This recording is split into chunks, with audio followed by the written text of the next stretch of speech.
And in a spirit of bipartisanship, the House just elected Kevin McCarthy as Speaker. Bipartisanship? Isn't that a funny way to say Uniparty?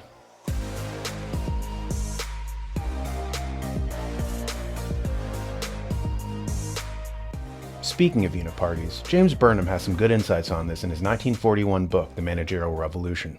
In it, he writes, "The managers can maintain their ruling position only then through assuring for themselves control of the state, and thus indirectly of the instruments of production. But to guarantee this control of the state without dictatorship, with democracy that is, freedom for public minority political expression is not so simple."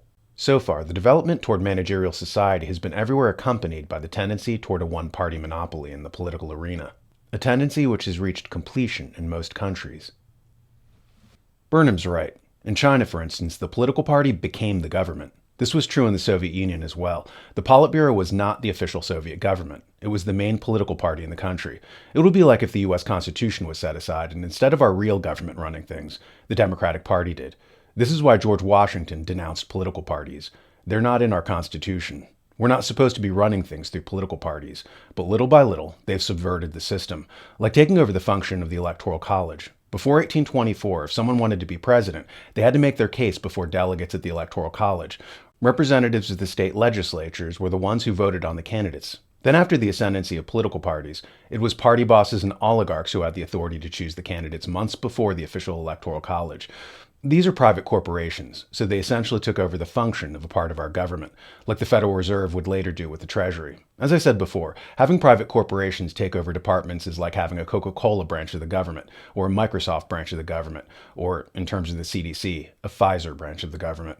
When the Federalists drafted the Constitution, they were afraid of states organizing outside the federal government. They didn't want what they called sectionalism to gain an ascendancy. That's like when the southern states created a bloc and acted collectively, which of course resulted in the Civil War. So the Federalists put a clause in the Constitution, Article 1, Section 10, Clause 3, that says, "No state shall enter into any agreement or compact with another state." Well, political parties create a mechanism for this to happen. Instead of, say, states communicating through the federal layer, representatives can bypass those channels and coordinate through a political party. The party becomes the de facto organizing principle of the federal government. Look at the checks and balances that were supposed to exist in the Constitution. We had a divided government on purpose, to make a dictatorship harder to bring about. So the House of Representatives was supposed to have an antagonistic relationship with the Senate. The Senate was supposed to have an antagonistic relationship with the president, and so forth. By introducing political parties, you have a Republican president, all cozy with Republican senators and congressmen from his own political party.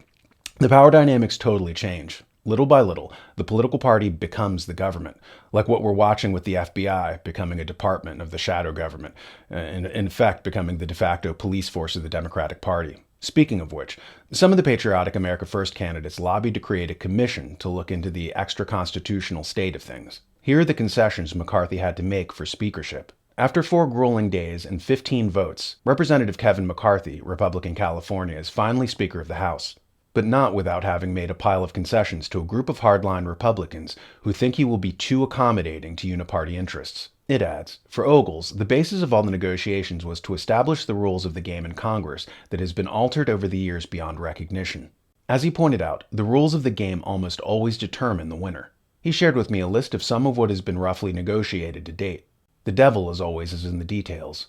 1. As has been reported, it will take only a single congressman acting in what is known as a Jeffersonian motion to move to remove the speaker, if he or she goes back on their word or policy agenda.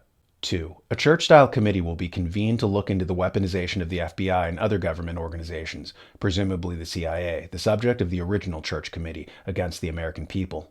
3. Term limits will be put up for a vote. 4. Bills presented to Congress will be single subject and not omnibus with all attendant earmarks, and there will be a 72-hour minimum period to read them. 5. The Texas border plan will be put before Congress. From the Hill, the 4-pronged plan aims to complete physical border infrastructure, fix enforcement policies, enforce our laws in the interior and target cartels and criminal organizations. 6. COVID mandates will be ended, as will all funding for them, including so-called emergency funding. 7. Budget bills would stop the endless increases in the debt ceiling and hold the Senate accountable for the same. Perhaps the most important bullet point was the one that said a church-style committee will be convened to look into the weaponization of the FBI and other government organizations.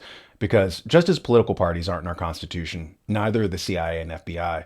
These are all adjuncts of the shadow government, what Trump popularized as the deep state, or what onlookers are now referring to as the Uniparty. For Americans to save the republic, they have to dislodge the mechanisms of what is quickly becoming a one-party state, an American Soviet, complete with Soviet-style censorship, Soviet-style elections, and Soviet-style state surveillance.